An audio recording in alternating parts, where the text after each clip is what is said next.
बिस्मिल्लाहिर्रहमानिर्रहीम।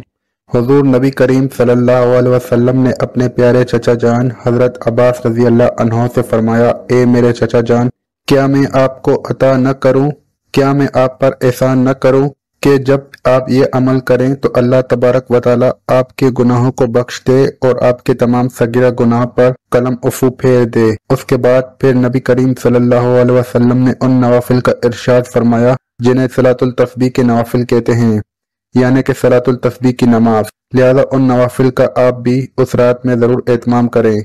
नबी करीम सल्लल्लाहु अलैहि वसल्लम ने फरमाया, हो सके तो ये नवाफिल रोजाना पढ़ो, अगर न कर सको तो जुम्मे को यानी हफ्ते में एक मरतबा पढ़ लो। अगर हफ्ते में भी न पढ़ सको तो हर महीने में एक बार पढ़ लो।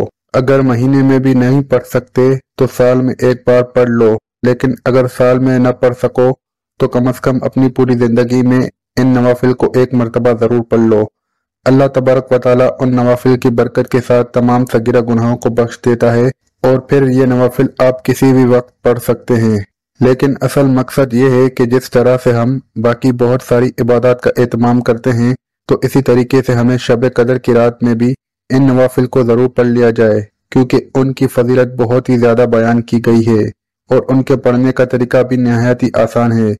मोहतरम नाज़रीन, सलातुल तस्बीह की 4 रकात नमाज अदा करने का मुकम्मल तरीका जान लीजिए। सबसे पहले नियत कीजिए। मैं नियत करता हूँ या करती हूँ 4 रकात नफिल सलातुल तस्बीह की वास्ते अल्लाह तबारक व तआला के, मुंह मेरा खाना काबा की तरफ, अल्लाहु अकबर। नियत को दिल में भी कर सकते हैं, कोई हर्ज नहीं और बिल्कुल दुरुस्त अमल है। नियत करके अल्लाहु अकबर कहने के बाद हाथ बांध लें और सना पढ़ें। सना पढ़ने के बाद 15 मरतबा ये तस्बीह पढ़ें, सुभान अल्लाह वल्हम्दुलिल्लाह वला इलाहा इल्लल्लाहु वल्लाहु अकबर। ये सलातुल तस्बीह के नवाफिल की तस्बीह है और कहाँ कहाँ पर कितनी तादाद में पढ़नी है वो यहाँ बताया जा रहा है। मुकम्मल तवज्जो के साथ फरमा लीजिए। सबसे पहले नियत करें, फिर तकबीर तहरीमा यानी अल्लाहु अकबर कहने के बाद हाथ बांध लें, फिर सना पढ़ें। उसके फौरन बाद 15 मरतबा ये तस्बीह पढ़ें। उसके बाद तऊज़ और तस्मिया यानी औज़ बिल्लाह और बिस्मिल्लाह पढ़ें। फिर सूरह फातिहा पढ़ें, फिर दूसरी जो भी सूरत आप पढ़ना चाहें। उसके बाद 10 बार दोबारा से नवाफिल की तस्बीह पढ़ें। फिर अल्लाहु अकबर कहकर रुकू में जाएं। रुकू की 3 बार तस्बीह सुभान रब्बियल अज़ीम पढ़ने के बाद 10 मरतबा नवाफिल की तस्बीह पढ़ें, यानी सुभान अल्लाह वल्हम्दुलिल्लाह वला इलाहा इल्लल्लाहु वल्लाहु अकबर। फिर समी अल्लाहु लिमन हमीदा कहने के बाद रुकू से उठने के बाद क़याम में रब्बना लकल हम्द पहले पढ़ें। उसके बाद 10 मरतबा फिर से नवाफिल की तस्बीह पढ़ें। फिर अल्लाहु अकबर कहकर सजदे में जाएं। सजदे की 3 तस्बीह यानी सुभान रब्बियल आला कहने के बाद 10 मरतबा नवाफिल की तस्बीह पढ़ें। फिर अल्लाहु अकबर कहने के बाद उठें और सजदों के दरमियान यानी जलसा में बैठकर 10 मरतबा नवाफिल की तस्बीह पढ़ें। फिर अल्लाहु अकबर कहने के बाद दूसरे सजदे में भी वैसे ही सजदे हैं कि 3 तस्बीह पढ़कर 10 बार नवाफिल की तस्बीह पढ़ें। फिर अल्लाहु अकबर कहकर सजदे से उठ जाएं और दूसरी रकात के लिए क़याम में खड़े हो जाएं।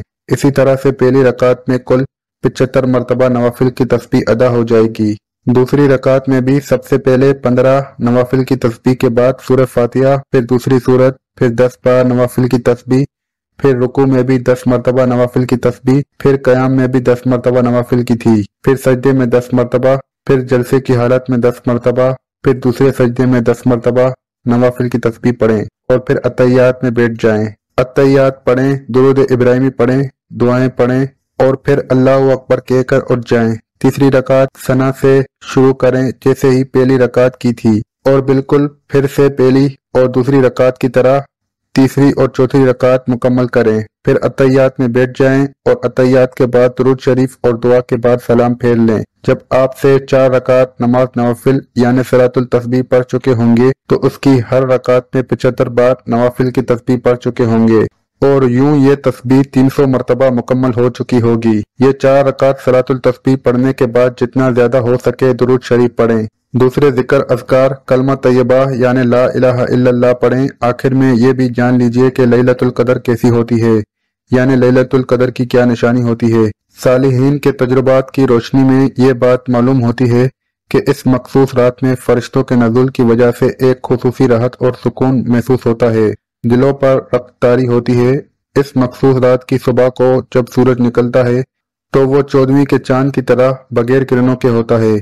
اس رات میں زیادہ سردی یا گرمی کا احساس نہیں ہوتا، بلکہ یہ رات انتہائی معتدل ہوتی ہے، اور جو بندہ اس رات میں خلوص کے ساتھ اللہ تبارک و تعالیٰ کی بارگاہ میں پیش ہوتا ہے، اسے معمول سے ہٹ کر ایک عجیب سا کیف و سرور محسوس ہوتا ہے۔